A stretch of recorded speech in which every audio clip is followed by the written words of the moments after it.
Olá, estamos começando mais um podcast, A Jornada da Mordomia. Seja bem-vindo. Hoje nós vamos estar passando pelo tema de impostos e tributos. E temos uma novidade para você. Pela primeira vez aqui no nosso podcast, temos um convidado especial e eu vou passar a palavra para o Fábio, que vai estar apresentando o nosso convidado. Sim, olá pessoal, sejam muito bem-vindos a mais um episódio desse nosso podcast, A Jornada da Mordomia. Eu sou o Fábio Marques e eu tenho aqui o privilégio de apresentar para vocês o Adriano Subirá. Adriano, muito obrigado pela sua presença aqui conosco para tratar de um tema assim que eu acho que é espinhoso. Eu, sinceramente, penso que é um tema muito espinhoso, principalmente quando a gente está relacionando o tema de tributos com uma jornada da mordomia, ou seja, como melhor a gente usa os nossos recursos financeiros. E eu tenho que apresentar o Adriano para vocês, né? O currículo do Adriano é extenso, né? E assim, vocês não estão entendendo, é o Adriano Subirá que está aqui com a gente hoje, né? Mas é assim, o Adriano tem uma vasta experiência como auditor da Receita Federal, né? Você é um cobrador de impostos, né? Acho que é isso. Depois você conta um pouquinho mais para a gente. Mas assim, e você também trabalhou como um assessor especial na Câmara dos Deputados, cobrindo ou acompanhando todo o desenvolvimento da reforma tributária que está acontecendo agora, né? Então, pessoal, é assim, existe um evento importante acontecendo no nosso país. O Adriano vai nos contar um pouco mais da perspectiva dele sobre essa reforma tributária, mas que nos impacta diretamente. Acho que é uma oportunidade muito legal da gente ter você hoje aqui para você nos ajudar um pouco a navegar nesse universo. Mas eu queria te passar a palavra desde já para que você contasse um pouco da tua trajetória, Adriano. Como é que você se envolveu nesse tema de tributos, né? Conta um pouco para a gente da tua trajetória nesse segmento. Tá. Obrigado, Fábio. Obrigado, Brian, né, por esse convite aqui para a Jornada da Mordomia. Então, eu trabalhava na Telebrás, eu trabalhava na TI, e na hora do almoço sobrava tempo, a gente ia à biblioteca para ficar estudando, e todo dia com um colega lá com pilhas, né, de apostila, eu vi que tá FTN. Aí alguém comentou, eu perguntei o que é isso. Não, ele está estudando concurso para Receita. Eu falei, Receita? O que é isso? Aí eu descobri. E começamos a procurar informação. E aí eu soube que tinha um concurso. Acabei não fazendo inscrição. Meus colegas lá estavam estudando, fizeram inscrição. Falaram, cara, tem uma prova lá que é só de TI, só de informática. Então eu corri no último dia, já no período da tarde, nas últimas horas fiz inscrição e passei. Puxa. E passei. Eu entrei muito novo, entrei com 21 anos. Na época era um cargo de nível médio. Eu ainda estava no meio da faculdade.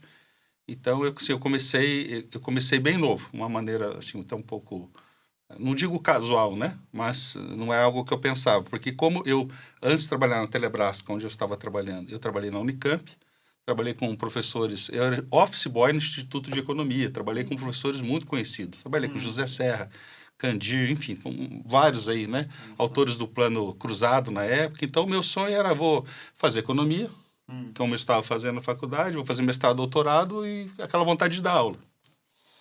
Então, mas aí eu me vi na Receita. Já como auditor da Receita Federal. Auditor, eu passei com 25 anos, aí foram 4 anos depois. Então, eu pedi demissão da Receita em Curitiba numa manhã e tomei posse no interior de Santa Catarina no mesmo dia como auditor. Olha só. Foram 2 concursos, na verdade. E eu fiquei lá quase 33 anos. Sim. Começou em Santa Catarina, então. Isso. Como auditor, eu comecei em Santa Catarina. Tá. E aí, conta pra gente, então, como de Santa Catarina você acaba em Brasília. Deve ser uma história interessante essa. Sim. Quando eu trabalhava na área da TI, então eu trabalhei com vários projetos, vários softwares. Eu ficava 6 meses por ano no Rio de Janeiro, fiz isso durante 4 verões, ajudando a desenvolver, que era a época lá do imposto de renda e tal. Depois trabalhei com ReceitaNet, eu entrego declarações pela internet, mas isso eu passo para o auditor. E aí eu caio para trabalhar no interior de Santa Catarina e tinha uma pilha de processos judiciais. Falei, antes de você ir para fiscalização, ajuda a gente a limpar isso aqui. Falei, você não tem um software para isso aqui? Tem, mas está desatualizado. Falei, deixa eu ver. Falei, cara, eu consigo atualizar esse software. Aí, com 2, 3 meses de auditor, eu já estava em Brasília. Conversando com... E o pessoal bancou o projeto, eu fiz a atualização do software. Era o bug do milênio, tá? Estava travado por causa do tal bug do milênio. Sim. Então, eu comecei já...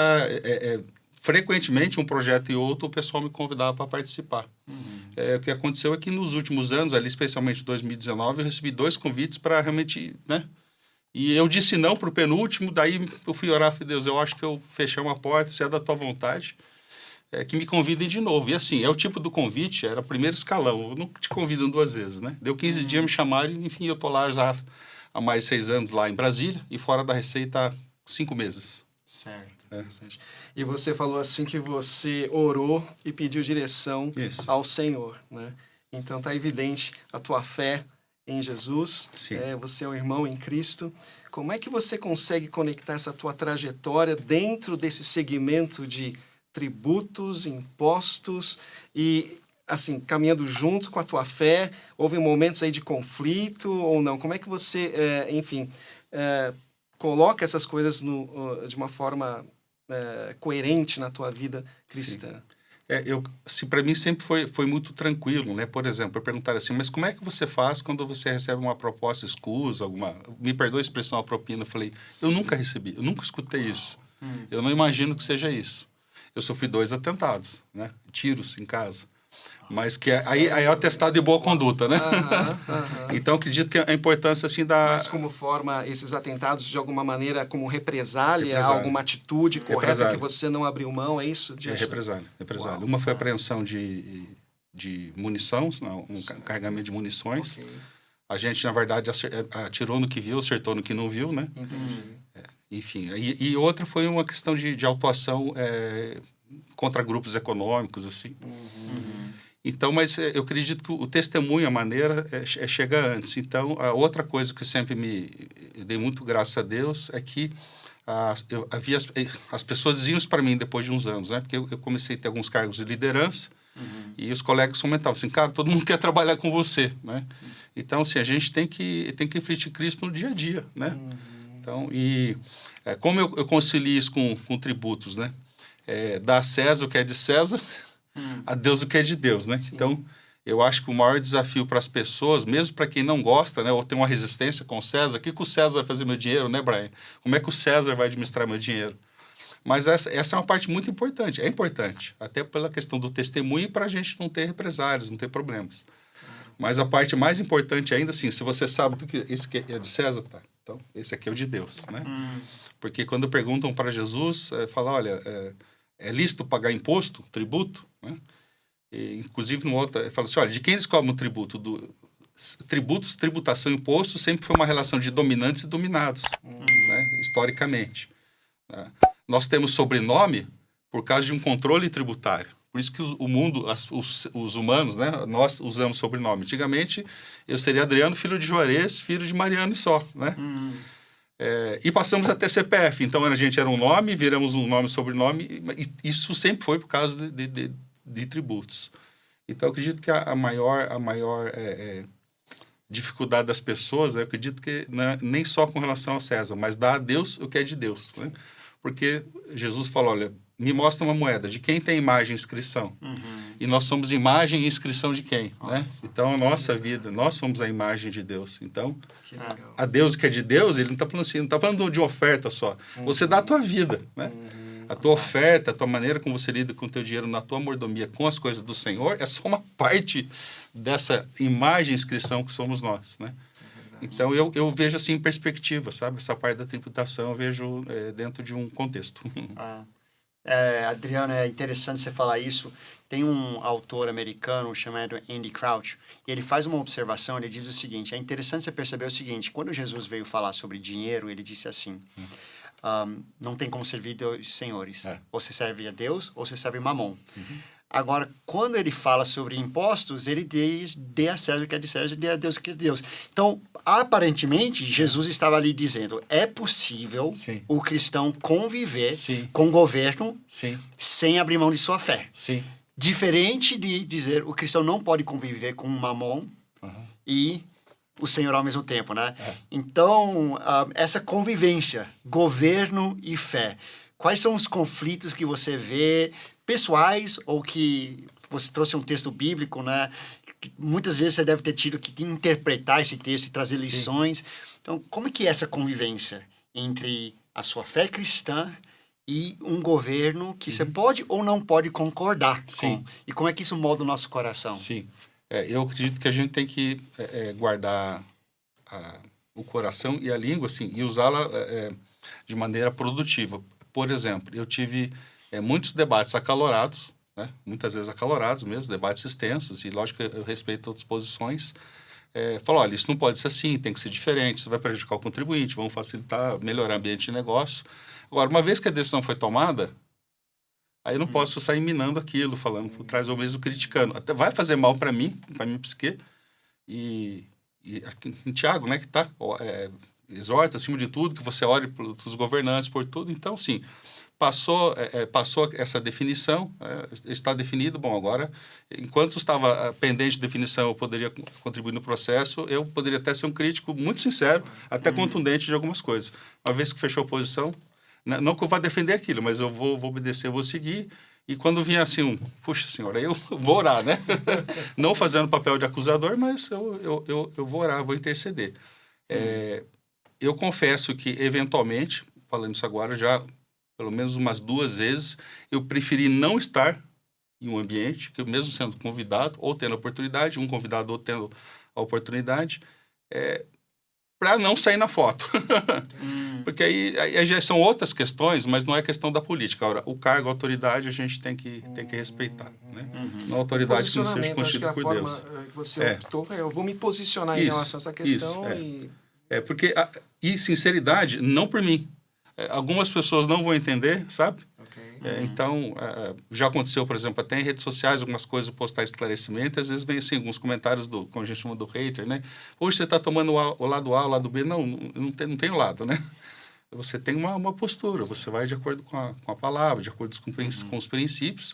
E, tentando concluir essa parte da pergunta, né, que o Brian fez, e falando para você também, Fábio, uma coisa muito interessante é que a leitura, o estudo continuado da palavra te faz um bom intérprete de legislação. É incrível isso. Eu acredito isso. Muitas vezes o pessoal fala, poxa, Adriano... São princípios, né, Adriano, que você encontra e entende.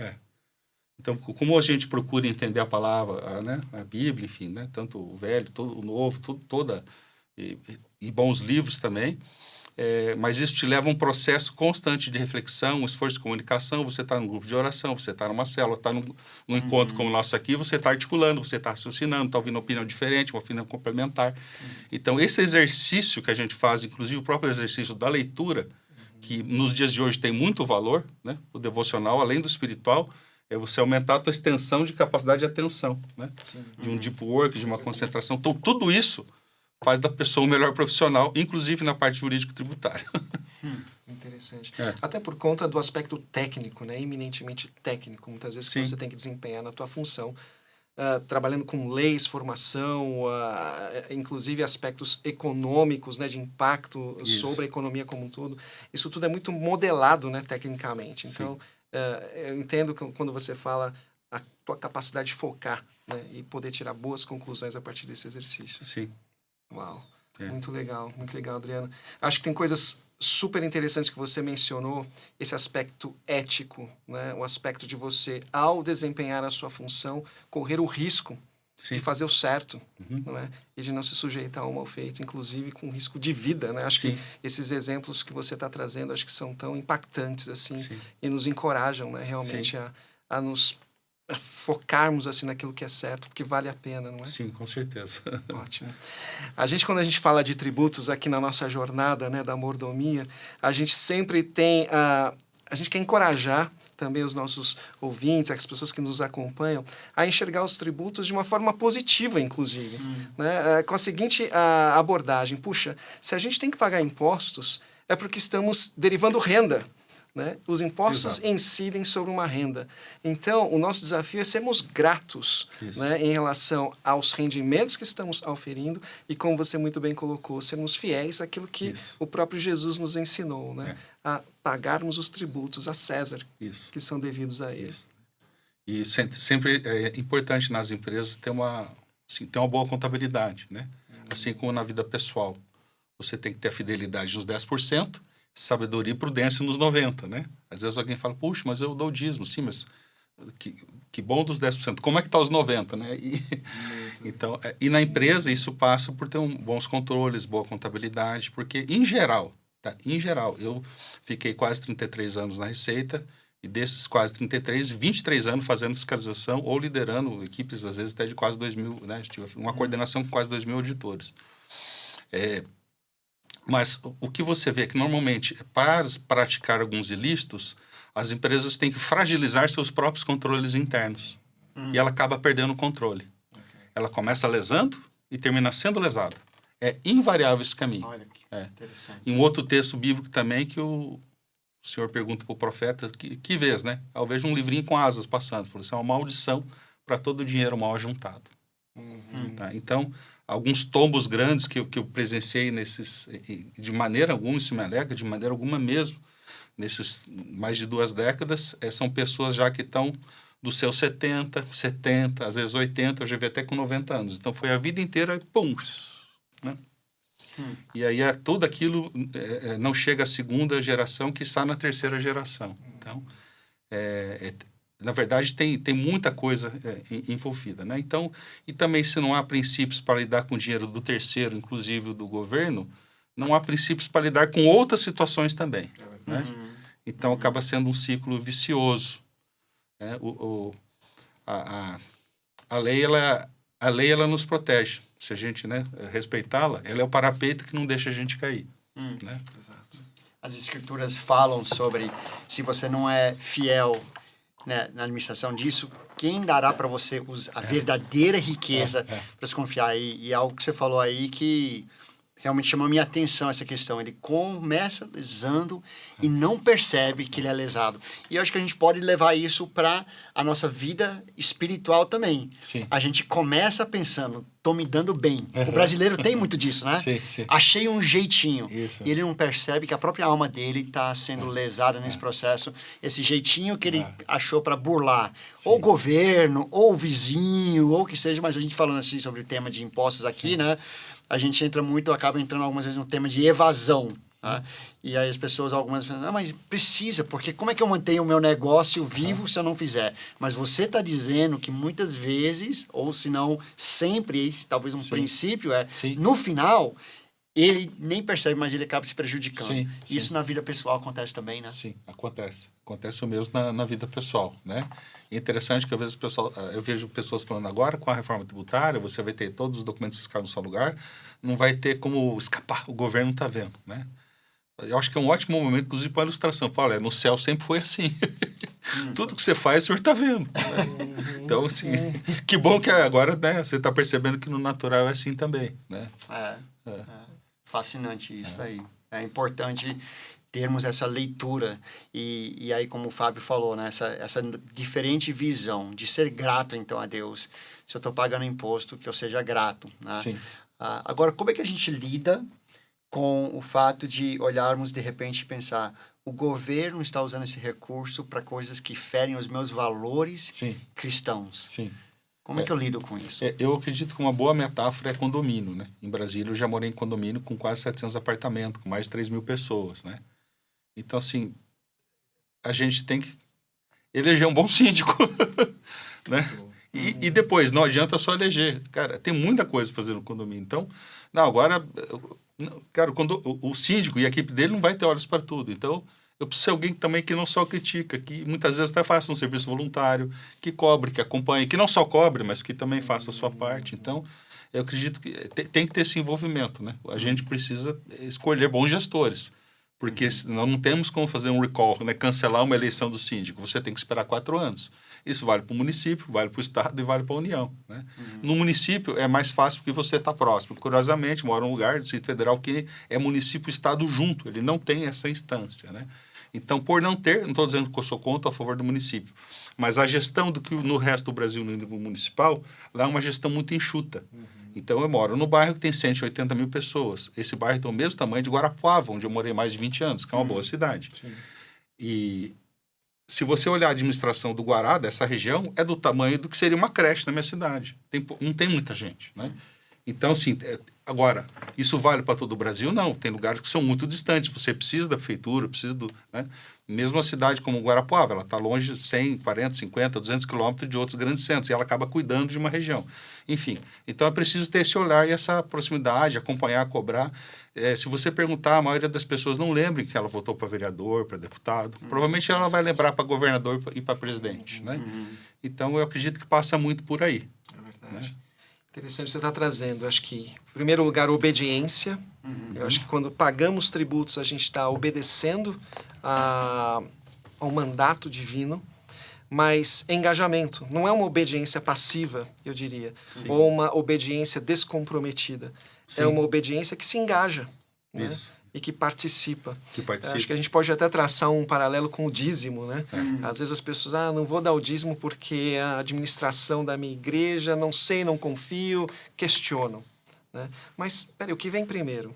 É a obediência ao mandamento divino, né, de realmente contribuir com a casa do Senhor. Então, contribua primeiro, obedeça, e depois questione, participe, Sim. articule, converse. Né? Eu acho que é uma postura mais positiva Sim. e ativa em relação Exato. a esse tema. Se ofereça, colabore, participe, né? E tem que ter essa sabedoria também. Com relação aos tributos, e é curioso, porque em alguns tributos é comum você ver um pagamento maior. Então tem isso também. Sim, a gente tem que pagar, mas também tem que ter essa diligência, porque eventualmente, até ao aplicar a legislação, você vê que a empresa não agiu de má fé. Por exemplo, é comum sobre folha, retenção, porque é aquela coisa do... como é que é? É uma retenção indevida, né? Tem até um termo mais que me foge agora, no termo jurídico. E aí, sobre o faturamento, de repente, houve omissões, não por má fé. Então, assim, pagar, mas também tem que ter essa diligência até não pagar. Até não pagar. Porque se a empresa, se ela está pagando a mais aqui, ela só vai ter restituição se pedir. E se pagar menos no outro lado, ela tem um risco de uma multa. Então, se você pegar, né, digamos que ela pagou R$100 a mais aqui e R$100 a menos aqui. Esses R$100 a mais, quando devolver, não cobre multa e juros do lado de cá, entendeu? Então, precisa ter essa diligência também. Nos tributos, né? Eu acho que é interessante pensar. Acho que na pessoa física as pessoas vão falar, Adriano, fica tranquilo que eu não estou pagando a mais, não. As pessoas parecem ter um cuidado, acham que estão tendo um cuidado maior, mas será que acontece também na pessoa física, que isso acaba se perdendo, ou você acha que é uma coisa mais de empresa que a gente acaba... Eu acredito que é mais de empresa mesmo. Na pessoa física, eu diria que 97% a 99% dos brasileiros obrigados à declaração de imposto de renda não sonegam. Não sonego. Eu tinha esses números, gerenciei essa parte da Receita. Claro. Não vai longe, rapidinho. 42 milhões de declarações. 1.200.000, 1,5 milhão na malha. Então, você já tirou aí 95% pelo menos ou mais. Desses que vão na malha, os 400, 500 mil, quando vê que está na malha, esqueci um rendimento.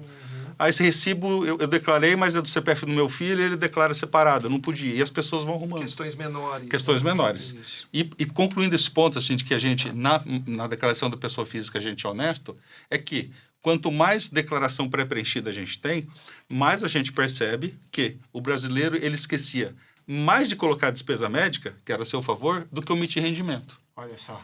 Então, quando veio a declaração pré-preenchida, o rendimento subiu assim. Sim. Começou a aparecer. Mas a despesa médica fez assim, subiu muito mais. Porque as pessoas esqueciam de declarar suas despesas. Claro. Fantástico. Então, para você que está aqui ouvindo a gente hoje, muito importante saber. Grave isso, leve para as pessoas. As pessoas falam, o brasileiro, ele sonega, o brasileiro não está pagando seu imposto. O Adriano, especialista na área, está dizendo assim, 98% dos brasileiros estão fazendo o negócio certinho. Ou estão tentando, pelo menos, fazer o negócio certinho. Então... ouviu aqui, né? O brasileiro mais honesto do que a gente mesmo se atribui a ser. Né? Muitas vezes na pessoa. E é gostoso saber disso e passar isso para frente. Né? São números. Dados abertos, inclusive, da declaração do imposto de renda. Né? As pessoas podem até confirmar isso que eu estou afirmando. Muito bom. Adriano, é muito bom trabalhar esse tema aqui. A gente falando um pouquinho sobre vida, tributos e impostos. Queremos falar mais. Né? Tá bom. Mas vamos dar uma pausa aqui, uns minutos, e podemos retornar. Queremos ouvir mais. Aí olhando também para a parte mais de dinheiro, impacto e tudo. Tá bom, então.